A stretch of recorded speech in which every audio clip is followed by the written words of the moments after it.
William Locks, 327 Shannon Drive. I assume City Council wants safe streets for Chillicothe citizens, so I request that the City Council forms a committee to ensure that all yellow durations and all red durations are set properly. It just does not make sense for a 25-mile-an-hour intersection and a 35-mile-an-hour intersection to have the same yellow duration. Dilemma zones do not just exist at red light camera intersections.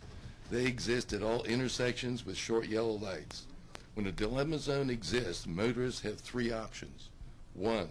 Speed up and risk a speeding ticket. 2. Try to run the yellow light and risk a red light running ticket. Or 3.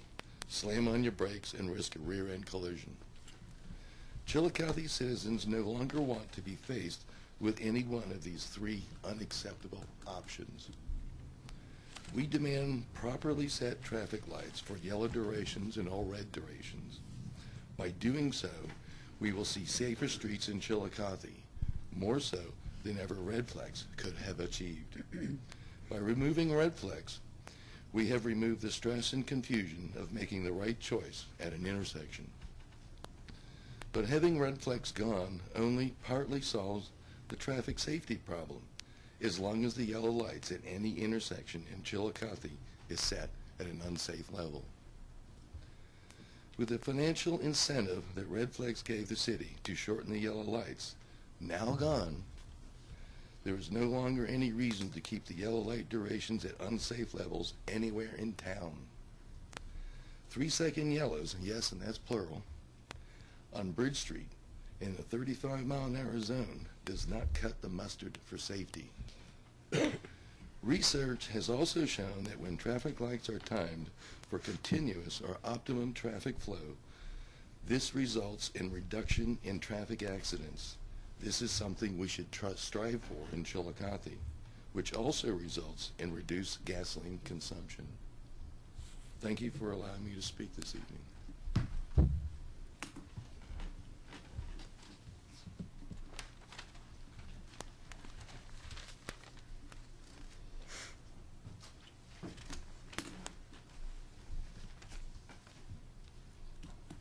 I'll be brief. My name is Donna Stevens, and I live at Seminole Road. President Schultz, Mayor Salser, and City Council members.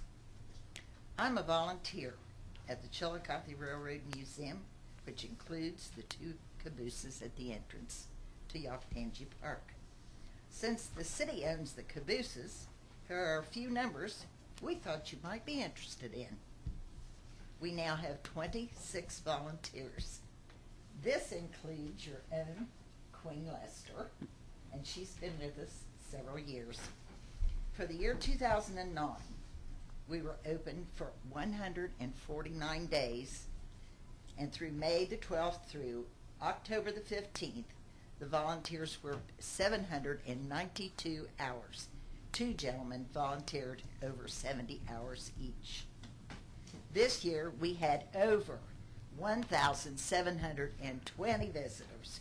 We are proud to give visitors a tour of the museum and the 1927 wooden caboose, which has been restored. Please come see us in 2010. Thank you for listening.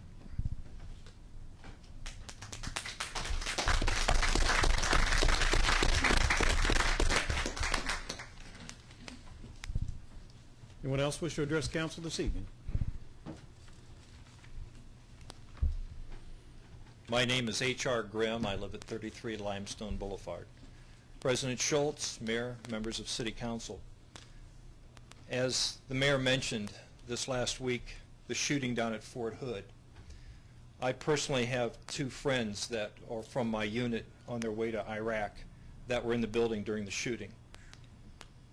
My having served at Fort Hood, it hits kind of close to home. The reason I'm addressing City Council tonight, that every 4 years, CNN, Fox News, the presidential candidates come to Chillicothe, Ohio, because we represent what they say is a microcosm of Middle America, if you will. I think that it would be very, very appropriate for the significance of our community known throughout the United States to draft a letter to the commander of Fort Hood, Lieutenant General Cone, in behalf of our prayers for our soldiers. Some are from Ohio, but they are from around the United States. I think would be very beneficial and represent our community's concern for our nation and our troops. As a military officer myself, this shows more than just lip service. This shows the core and the character of who we are as a community. Regardless of our opinions on war, it represents our heartfelt concern for the soldiers, those that were lost, the families, as well as those that are wounded. It says something loud about our community, not just in politics, but again, the core of who we are. So I want to make that recommendation to the administration and our council to represent our community in drafting a letter of prayer, concern, and support for our troops. As an officer in the military, I thank you.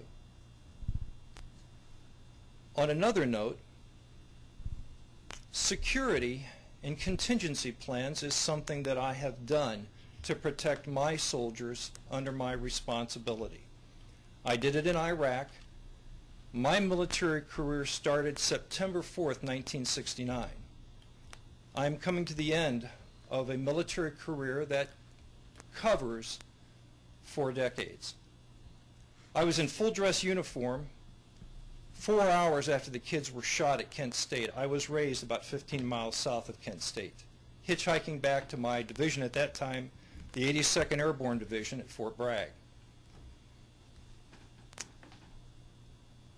Having worked in a prison, having been a police chaplain over the years, I'm aware that safety is very important. And I don't mind telling you that as a citizen, I am just a tad concerned that anyone could walk into our administration building and have access to our elected officials.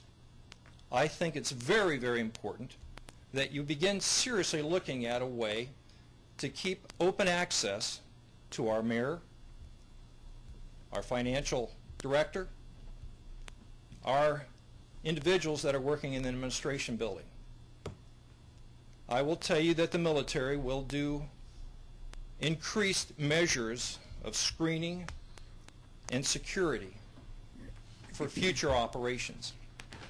I would encourage the city council meeting. Thank you for this officers that's here. God bless you.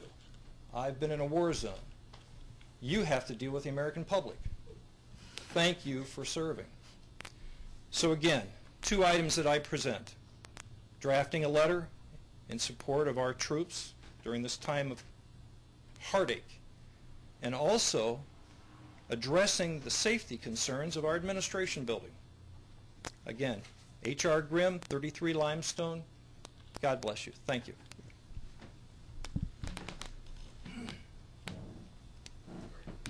Anyone else wish to address council this evening?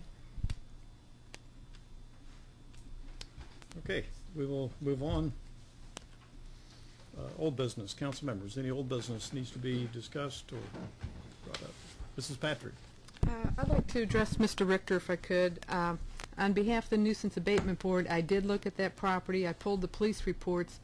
Unfortunately, the people residing there were victims of crimes themselves. They weren't causing issues in the neighborhood, so that at this point there's nothing the Nuisance Abatement Board can do. As soon as there is, I'm more than happy to jump on it for you. So just let me know. Okay. Any other old business this evening? Okay, Mr. Folsom, any correspondence or petitions received? Mr. President, I have none. Thank you. Okay, a new business. Mrs. Malone. I'd like to make a motion to excuse Mrs. Henderson this evening. Okay, second by Mrs. Lester.